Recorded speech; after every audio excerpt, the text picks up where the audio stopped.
Previously on Beyond Compare Wrestling, Jacob Akane has been searching unsuccessfully for a tag team partner to help him face the Exile. He finally found a partner last week in Adam Ace, whose tag team partner was taken out by the Exiled a few weeks ago. Can the new team of Adam Ace and Jacob Akane coexist? Can they win their debut match here tonight? Beyond Compare Wrestling presents BCW 39, Strange Bedfellows.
Thank you for joining us here tonight on another edition of Beyond Compare Wrestling, and we are kicking off tonight's episode with a tournament qualifier for the last spot in the BCW Commonwealth Tournament.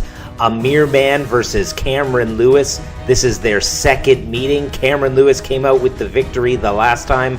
Can he pick up the win here tonight? We're going to find out in our opening contest of BCW 39, Strange Bedfellows.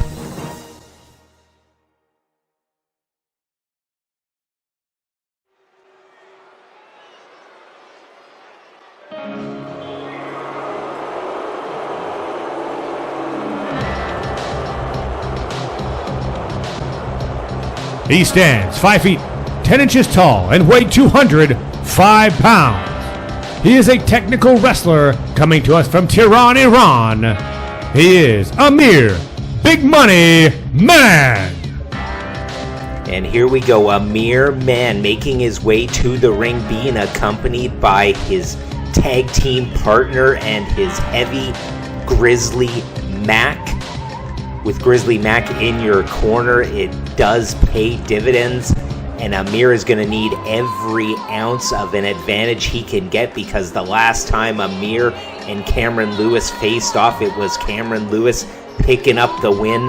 Amir is going to try and change the tides here tonight with huge stakes for that last spot in the Commonwealth Tournament. Can Amir get it done tonight?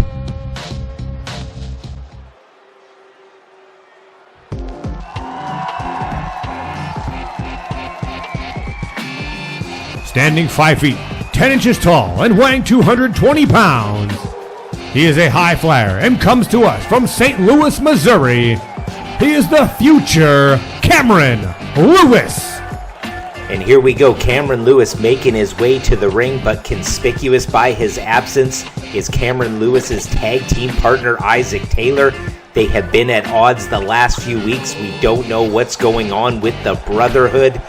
But Cameron Lewis, he is coming out here solo tonight. And the problems with the Brotherhood just keep compounding, because Cameron Lewis coming out here with some new music and a new video screen, indicative of the Brotherhood having some troubles. But we got Amir Man, Cameron Lewis, one-on-one here tonight. Last spot in the Commonwealth title tournament. The bell is rung. The match is underway. Cameron Lewis coming out strong with some kicks. Oh, and a beautiful maneuver there from Cameron Lewis. So agile every time we see him in action, I always say he is so agile. Oh, and right there, ducking the punch. So fast, so agile. And he uses all those skills to get to the top of BCW. He has looked extremely well against the tag champions, the Exiled. He has looked very good a few weeks ago against BCW World Champion Dirty Don in that Champions Challenge. Cameron Lewis has all the skills, but can he put it together here tonight with Amir Man going for that big diving DDT off the top? That's going to do a lot of damage. And Amir Man not to be outdone. He is quite fast, agile, technical himself. He is the perfect foil. He is the perfect counterpart in terms of styles making fights for a Cameron Lewis.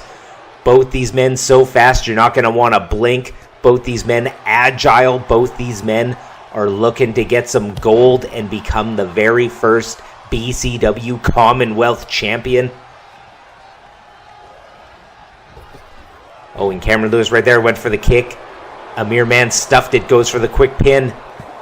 Don't think he was going to get the finish on that one, but he's going to make Cameron Lewis expend a lot of energy. And when it comes to energy reserves, Cameron Lewis, he's got to be near the top here in BCW. It was in December when he faced the Exiled essentially in a handicap match. Goes for the cover there. Cameron Lewis faced the Exiled in a handicap match as Isaac Taylor was taken out very, very early in that contest. And Cameron Lewis, he went for another 10-12 minutes against both the BCW World Tag Team Champions.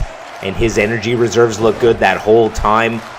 It was really just the damage accumulation that put an end to him in that match. But there were flashes of brilliance just like that one.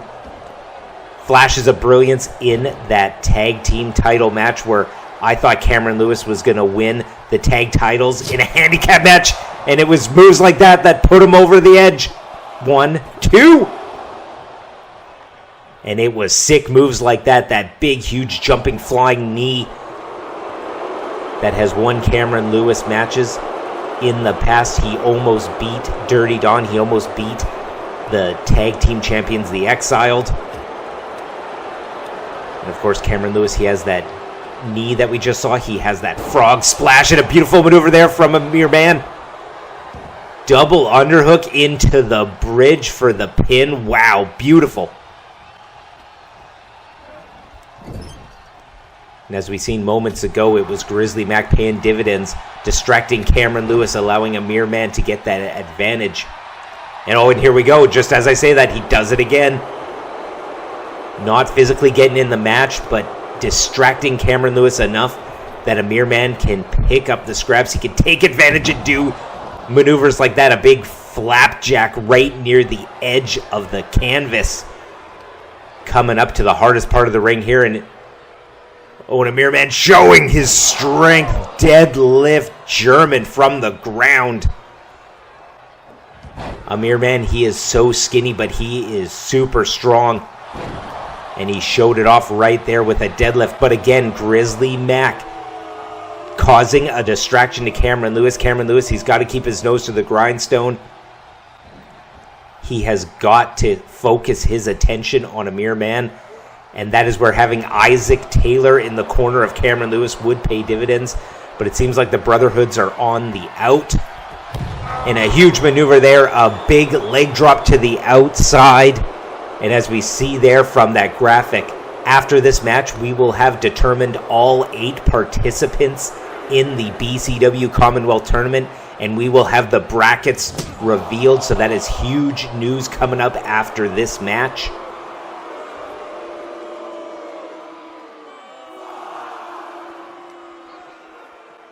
But as I was mentioning, having an Isaac Taylor in your corner for Cameron Lewis would pay huge dividends. It would neutralize Grizzly Mac. But it seems like the Brotherhood have been on the outs. They lost a tag match a few months ago. And ever since then, they can't get on the same page. But Cameron Lewis, he might not need it. 2. And only a 2 count there. And the referee has got to do something about Grizzly Mac. That is, I think, the 4th time now he has interfered in this match. Allowing Amir just to keep taking advantage over and over again. And without Isaac Taylor, without having that backup, I think it's really putting Cameron Lewis's mental state on notice. He's really distracted here in this match. He's been distracted in the last few weeks, like when he went one-on-one with the BCW World Champion Dirty Don, but this could be it here. 3 moonsaults. Can it lead to the 3? And it does not, only a 2. And Cameron Lewis coming out here with a new theme song, a new video package, not using the Brotherhood theme, not using the Brotherhood video package, so that even furthers the potential that Cameron Lewis might be wanting to strike out as a singles competitor. And if he can earn a spot in the BCW Commonwealth Tournament and come out as the BCW Commonwealth Champion, that would really solidify his single status. And Amir Man with that big moonsault, missed again, went for it earlier, missed it twice now. I thought Cameron Lewis, he might have been looking to fly. And I think Grizzly Mac knew that too, so he gets up on the apron. But that is now so many times distracting him. At some point, the referee has got to throw Grizzly Mac out of this match. He's got to send him to the back. Goes for the cover here after that head scissor. But Cameron Lewis kicks out, and Amir Man getting angry. And since literally episode 1, it has been sort of forever rivals of Cameron Lewis and Amir Man. They faced each other in a triple threat match on episode 1. And that ignited a rivalry that has gone all the way now up until BCW 39. 39 episodes of them being rivals. And they've only faced each other once before in a one-on-one match. They faced each other many times in tags. And a big Uranagi on the barricade. And Amir Man is saying that's it. Crushing the back of a Cameron Lewis and now throwing him back in the ring.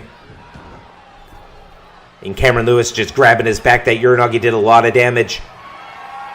Is Amir Man going to go for one big maneuver and go for the pin? Could this be it? Could this be last call for Cameron Lewis? Oh, and a big DDT again. That could be it. Oh, and what's he going for now? And a kick to the back, really focusing on the back. That back is on Cameron Lewis is just screaming. And Amir going for that leg drop again. And is he setting him up for it? Goes for it. The money clip. 1, 2. Oh, and Cameron Lewis kicks out. The money clip is the finisher of Amir Man.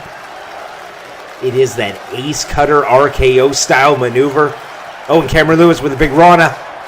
Can he get a second win? Can he do a big maneuver like his frog splash? It is a finisher. All the way across the ring, Cameron Lewis hits it. Can he pick up the pin? But the referee distracted by Grizzly Mac. 1, 2, 3, 4, 5, 6. 1, 2. Oh. And Amir Man kicks out after probably what would have been a 10 count. Cameron Lewis not getting distracted though this time, keeping his nose to the grindstone. He is hammering away with moves still. Backbreaker, lethal combination. And is he going forward again? The frog splash, but he misses this time. No water in the pool. But very, very smartly rolls to the outside. And with his back hurting before, I think hitting that frog splash and missing is only going to do huge damage to that midsection, whether it's the back or the front. And a double stomp there to the elbow of Amir. Both these men, from their one singles match at the Urban Warfare pay-per-view to all the times they have faced each other in tag matches,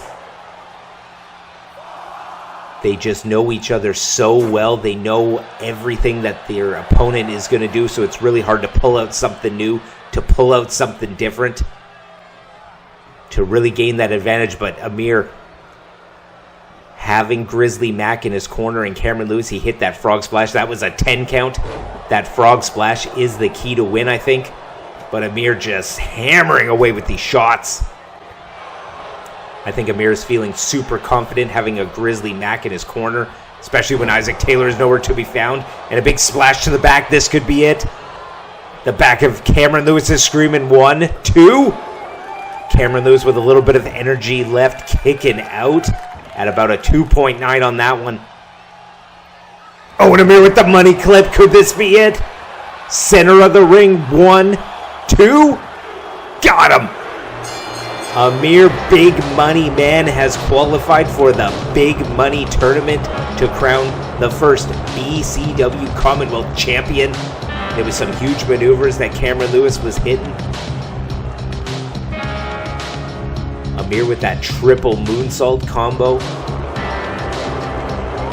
But in the end, it is Amir picking up the win, qualifying for that BCW Commonwealth Championship Tournament. He earns that last spot. Well, congratulations to Amir, and as promised, we are going to reveal the brackets for this.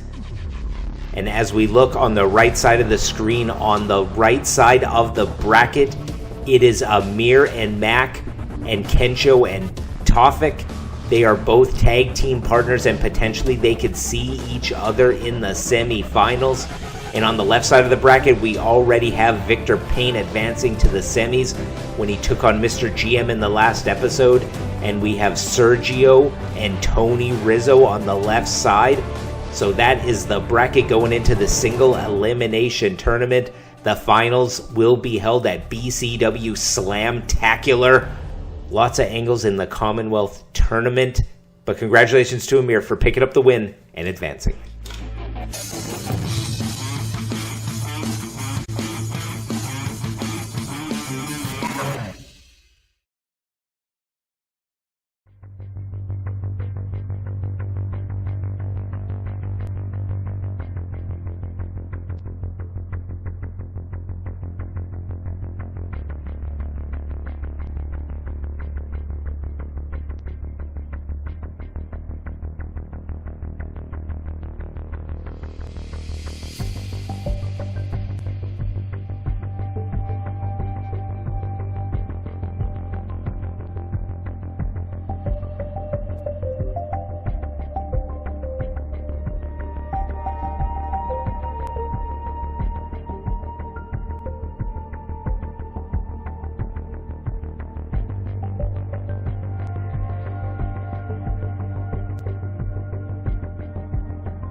Well, there we go. The video package shows what our match number 2 of the night will be. It is the Great Gomez taking on Pedro Loco. And Sergio Gomez and Pedro Loco have been forming a mentor-mentee relationship over the last year. And this is the first time that the Great Gomez has chimed in. He doesn't quite trust Pedro Loco, and anyone coming into the faction has to go through the Great Gomez. So it is veteran versus rookie in our second match here tonight.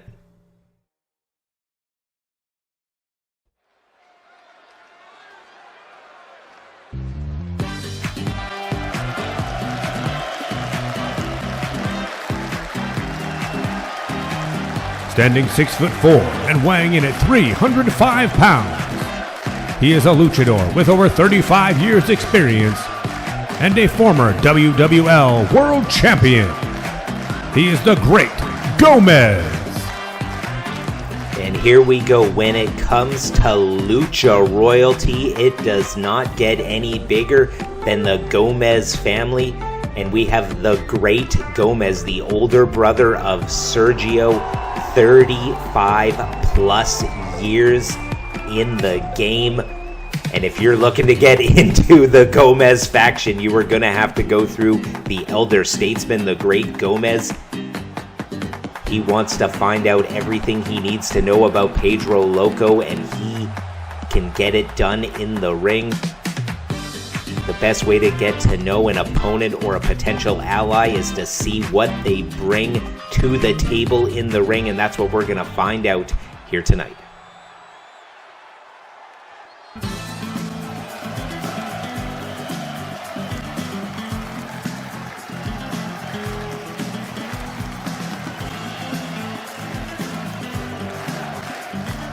Ladies and gentlemen, the luchador Pedro Loco. And here he is, less than a year experience in the ring, 18 years old, Pedro Loco. All the potential in the world, especially now being the protege of Sergio Gomez. At the last pay-per-view, he won his first singles match here in BCW and then teamed up with Sergio to win his first tag team match. Oh, and here we go, a handshake to start it off. A little bit of animosity backstage, but this is not a match bred out of malice. This is a match bred out of, I need to see who you are. I need to see what you bring to the Gomez faction. So very nice to see a handshake at the start of this match. Will there be a potential handshake at the end? I don't know, but it kicks it off with a handshake, and Pedro Loco so fast. And in addition, oh, and a beautiful poison Rana there. Pedro quickly rose to the outside. That did a lot of damage real early in this match. And in addition to this one being a veteran facing a rookie, it is going to be a little bit of a David and Goliath story in this one.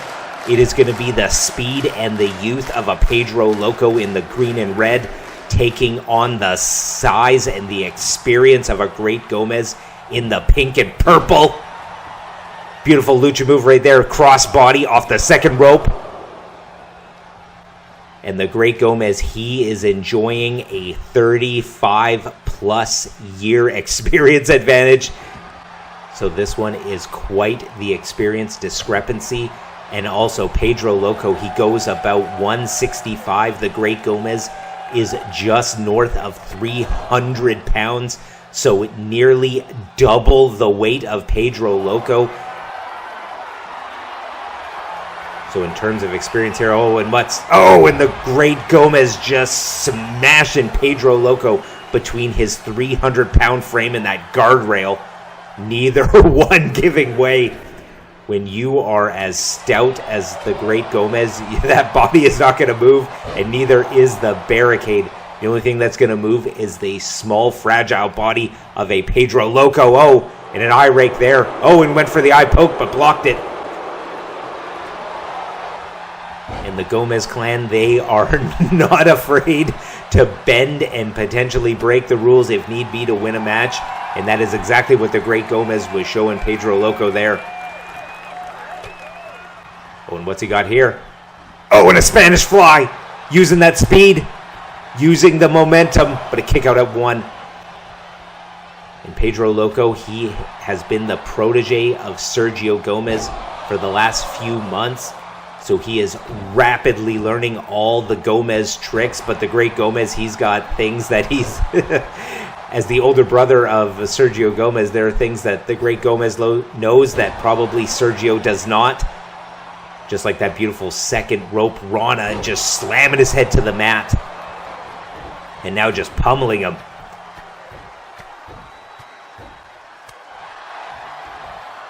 That is the unique combo that a great Gomez brings. Not only the speed and the lucha athleticism, but also that size. Being a super heavyweight, but being able to unload those lucha moves and those quick, explosive moves, just like we saw there from that suicide dive to the outside. And is he going for a choke slam? Oh no, he's going for a press. And getting pressed up into that military press position and then being slammed down on the outside, that would have been a huge maneuver. That would have did a lot of damage. And now the great Gomez taunting Pedro, just playing with his food there, saying, no, don't hurt me, even though he was firmly in advantage. That's part of the mental game. Pedro Loco went for that super kick, though, and just gets his knee jammed for it. The Great Gomez, he's got to use his size. He's got to use that experience. And Pedro Loco, he's got to use that speed. He's got to do something. What's this? Second rope elbow drop. As opposed to going firmly on the top rope, the Great Gomez is utilizing that second rope perfectly. And he's going here for the vertebreaker. It's his finisher, just jamming up that spine and that neck. 1, 2, 3. Oh, and Pedro Loco kicks out. Showing some gumption, kicking out of the Great Gomez's finisher, that vertebreaker. But I think the Great Gomez getting a little bit frustrated on that one. Hitting your finisher and having this young lion kick out. With Pedro Loco, he's got a lot of heart. He's got a lot of durability. And after he snapped that losing streak, he's got that monkey off his back and he's looking to pick up some wins. But a big drop kick to the knee, that is really going to affect the speed of a Pedro Loco. Great Gomez closing in, potentially going for the kill. Oh, and a double shot there right to the throat. Trying to choke the life out of him, grinding him on the mat. Pedro Loco crawling right to the corner, needing the assistance of the ropes to even get to a sitting position. I think that damage accumulation that the Great Gomez is bringing is playing it up, but a beautiful arm drag. Pedro Loco can just keep the Great Gomez on the mat. He's going to have his best shot to win. And speaking of best shot to the win, a kick and another Spanish fly. Kicks him in the leg. Great Gomez. He's having a lot of trouble getting up in a big backflip kick. Didn't knock the Great Gomez down, though. And hangs him out to dry on that top rope. Goes for the cover. Could this be it? Throat to the top rope, but no. And I think the Great Gomez is surprised, and he's saying that's it. Saying stay down. Oh, and a big, huge clothesline. But Pedro Loco keeps getting back up, but is he going to get back up after a second vertebreaker? Slamming the spine. Cover near the center of the ring. 1, 2. Got him. A 140-pound weight advantage combined with 35-plus years experience was more than enough to topple Pedro Loco here tonight. Well, Pedro Loco, he came in confident to this one, but he could not get the job done. But has he earned the respect of the Great Gomez and Sergio? We are going to have to find out, but congratulations to the Great Gomez picking up a win here tonight.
The following contest is your main event of the evening, and it will be a tag team match. And here we go. We have arrived at tonight's main event. Adam Ace and Jacob Akane teaming up for the first time to take on the team of Shizu and Kenzoku. Jacob Akane has been looking for a tag team partner to take on the Exiled for months and months and months. And the Exiled took out Adam Ace's tag team partner, Jason Shields. So they've decided to team up. If they can win tonight's match, they face the Exiled. Can they get it done here tonight? We're going to find out.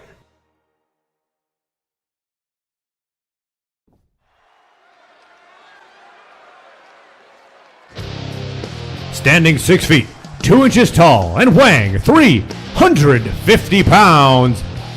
He is the unstoppable force. He is the immovable object.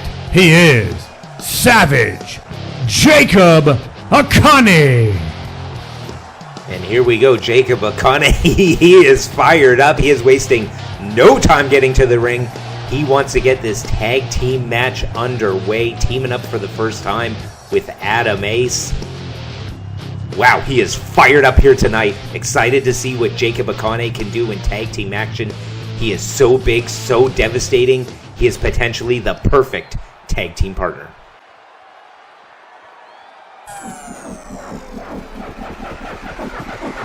Standing 6 feet 2 inches tall and weighing 230 pounds, he's representing the Game Changers, Adam Ace. And here he is, Adam Ace, one half of the Game Changers. He is one half of the first ever BCW World Tag Team Champions. He lost those titles to the Exiled at the Urban Warfare pay-per-view when Adam Ace tapped out to Xander. The Game Changers climbed their way back to getting a rematch to the Exiled, only to have Jason Shields being taken out by Ultimo Nightmare. So Adam Ace, he wants the Exiled, but he needed a tag team partner, and he found one in Jacob Akane. Can they coalesce as a team here tonight?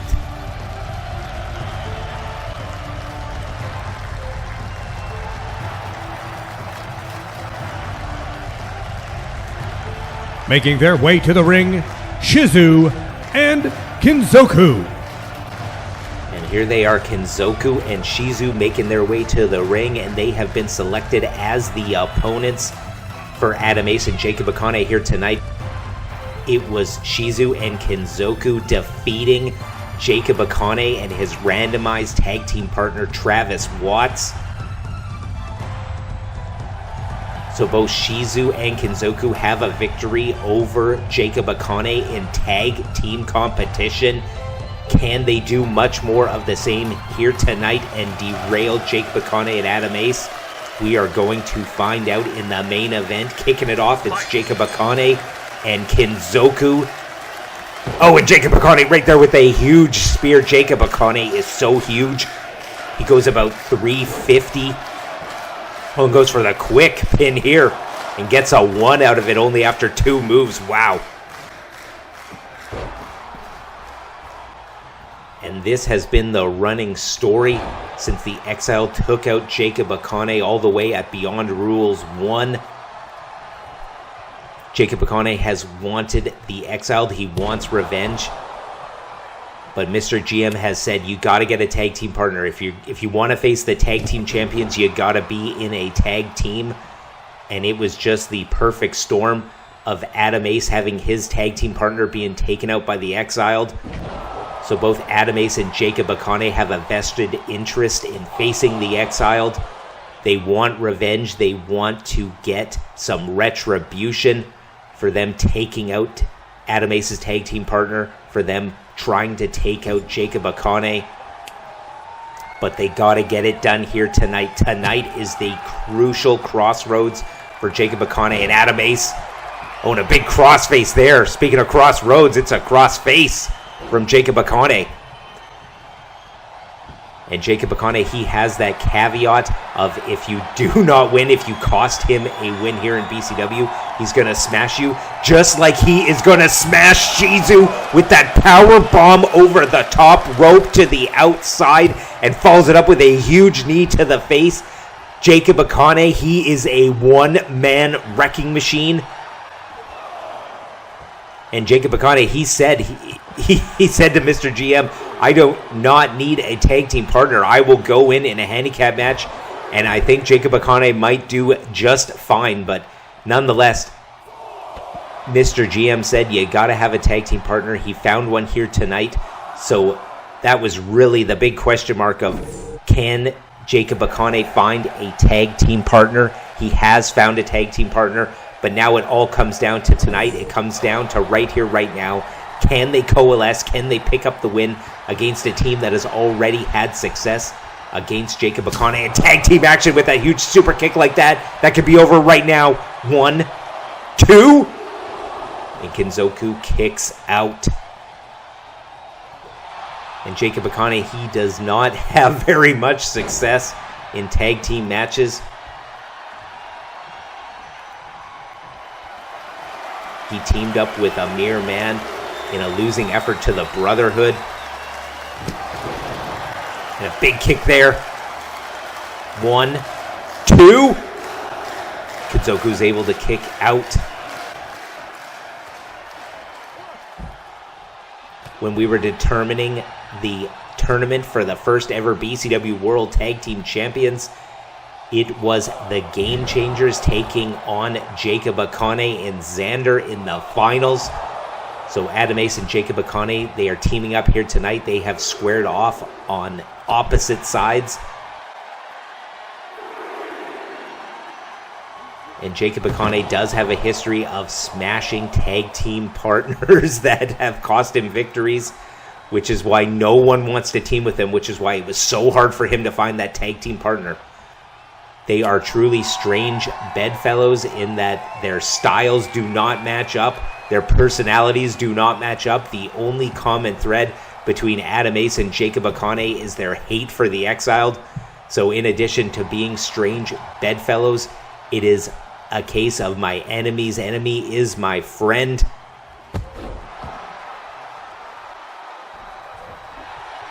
And in terms of styles making fights, both Shizu and Kinzoku, they are young lions, they are strong, they are technical, they are very, very similar in style, size, weight, and speed, durability. All the stats are quite equal for Shizu and Kinzoku, and that is typically what Adam Ace has in his tag team partner, Jason Shields. They are both nearly the same height, the same weight. They have a very, very similar style, and they use that all the way to becoming the BCW World Tag Team Champions. But now Adam Ace, he has potentially the perfect tag team partner in a Jacob Akane. So big, so strong, so explosive, so devastating, but it's not the typical formula that he uses for tag team matches. So he's going to have to adjust on the fly. And Shizu and Kinzoku in the ring right now, they are looking good. They started off a little rough in this match, but with that hatch suplex, they are making up a lot of ground.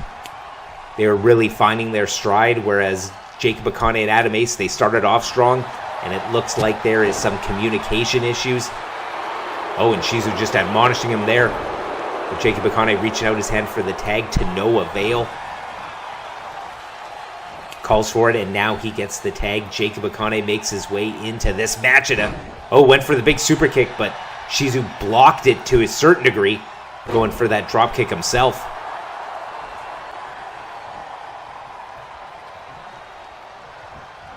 Oh, and Jacob Akane with those big, huge knees, just devastating Shizu.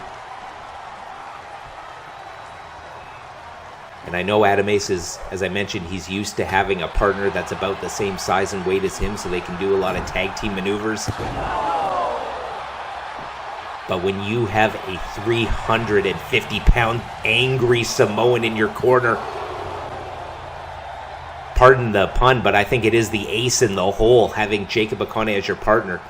If you can deal with the fact that as long as you got a win, you'll be fine, but if you lose, you're going to get a huge beating from Jacob Akane. If you can deal with that fact, he definitely holds up his end of the tag team with just such big explosive moves like that double leg takedown. Oh, and he's going up. I think he's going to go for that Samoan splash, but Shizu cuts him off. Now Jacob Akane making his way back to the ring, thinking twice about going to that neutral top rope. Oh, and Kinzoku, what's he going for here? A Russian leg sweep. Oh, and flips it over into some stiff shots to the face. Beautiful maneuver. Shizu and Kinzoku, they are so technical. They're so young and strong. And now they're looking to work on a potential doomsday device here, and they hit it on Jacob Akane, flipping him inside and out. Landing right on his head in a spinning back kick. Jacob Akane seeing red. Wow, that was a beautiful spinning back kick right after that doomsday device. And now a moonsault there. This team of Shizu and Kenzoku, they just picked up their last win, which was over Jacob Akane and Travis Watts. But they are criminally underrated as a tag team. They are so good. They've just been put up against the top tier of tag teams here in BCW. So they are free agents. Their record isn't awesome here in BCW, but they've only been facing the top. And for such a young tag team, I think in a few years they're going to be atop of the tag division. Could be future tag team champions in the making in Shizu and Kenzoku. Adam Ace playing with his food a little bit there, doing a bit of a taunt. And we have yet to see Adam Ace and Jacob Akane do a synergistic tag team maneuver, just like we saw out of Shizu and Kenzoku doing that doomsday device. But there is no time to really game plan, no time to go over strategies, because it is team up, get in the ring here tonight. And I guess Adam Ace and Jacob Akane, they're going to have to work out their tag team chemistry on the fly. And a tag there, but again, just making a tag, not doing any double team maneuvers, not doing anything synergistic as a tag team. And I think it was going to be a big choke slam there. It looked like Jacob Akane was going for. And Adam Ace, he just went for a flatliner moments ago, which was his finisher. And Kenzoku playing the mind games, hitting a flatliner there, potentially getting into the head of an Adam Ace, rattling the former BCW World Tag Team Champion. Now he's going for the PK and the foot stomp combo. That's his finisher. Big, huge soccer kick to the face, following it up with that double stomp, knocking all the air out of your sternum. Takes him over to the ropes, though, and he's going for it again. Another PK to the face, and really gets that extension on the kick. Adam Ace coming in again, breaking up the count. And Kenzoku, he is feeling good. He's getting a bit of confidence now after hitting his finisher twice. But Adam Ace, being the smart tag team partner, being indicative of a former BCW World Tag Team Champion, knowing when to get in that ring and break up the 3 count, he does exactly that, giving Jacob Akane more time to really try and mount a comeback here. But Kenzoku just kicking him out to the ring.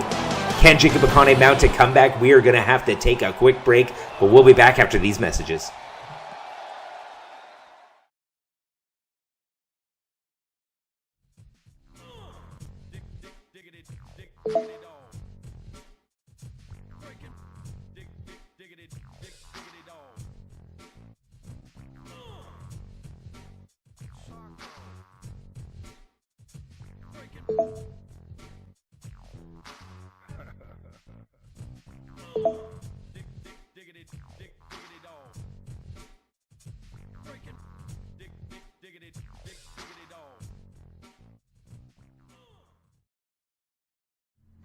Well, there we go. A lot of question marks as it concerns the Brotherhood, and we're going to get an answer to some of those questions next week at BCW 40. But we are back to action, and Kenzoku with a huge kick to the face of Jacob Akane. And a big followed up with a knee. We saw Cameron Lewis use that earlier in the night. It was a big, huge knee. And Jacob Akane, I think the only thing that saved him there is that big, huge jaw. He can really take a punch, and I think that saved him on that one. And just crumpling Shizu with that backbreaker, and Jacob Akane's got to make the tag, and he does exactly that. He took a lot of damage. There was a lot of kicks to the face, a lot of knees. He took a lot of damage from the strikes of Shizu and Kenzoku, and he has successfully tagged in Adam Ace.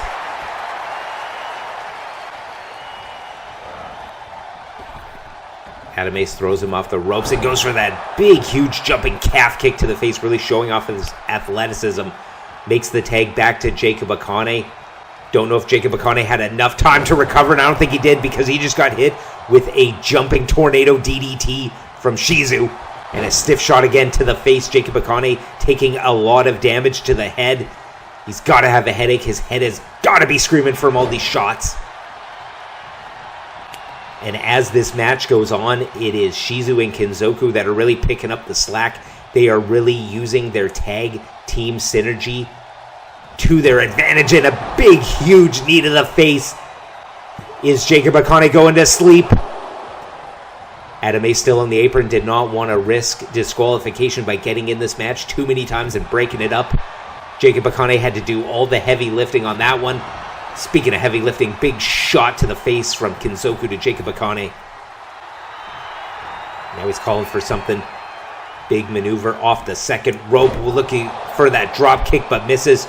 Jacob Akane makes the tag. A lot of damage he has absorbed for his team.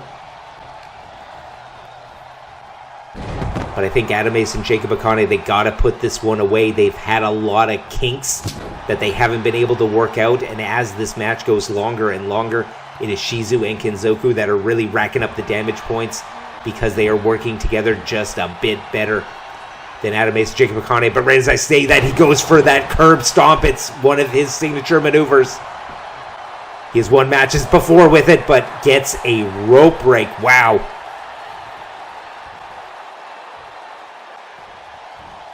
Saying to Jacob Akane, I had that one, but it was the rope that saved him there. But can he get saved now? Because that is the flatliner. It's one of his finishers.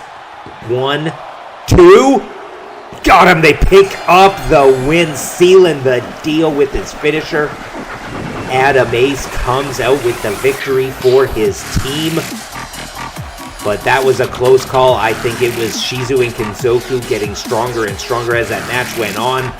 But it was the curb stomp flatliner combo that sealed the deal. Adam Ace does not have to worry about feeling the wrath of Jacob Akane for costing him the match because they pick up the win. They are moving along. They are going to get their shot against the Exile. Oh, and what's this? Jacob Akane, you finally found a tag team partner stupid enough to team with you. But I can't say I'm surprised, as Adam Ace is an idiot if he wants another match against us. Adam Ace, the last time we were in the ring together, I made you tap out, and we took the BCW World Tag Team titles from you. Jacob Akane, it was nearly 2 years ago we almost ended your career. Now you want to face us in a Beyond Rules Tag Team match. I've heard of bad career choices, but this one takes the cake. I'm sure Jason Shields must be getting lonely in the hospital, so I'll have them prepare 2 more beds for you too. Or maybe we will cut out the middleman and just have them dig 2 graves. We will see you at Beyond Rules 3, but I can't promise anyone will see you after that.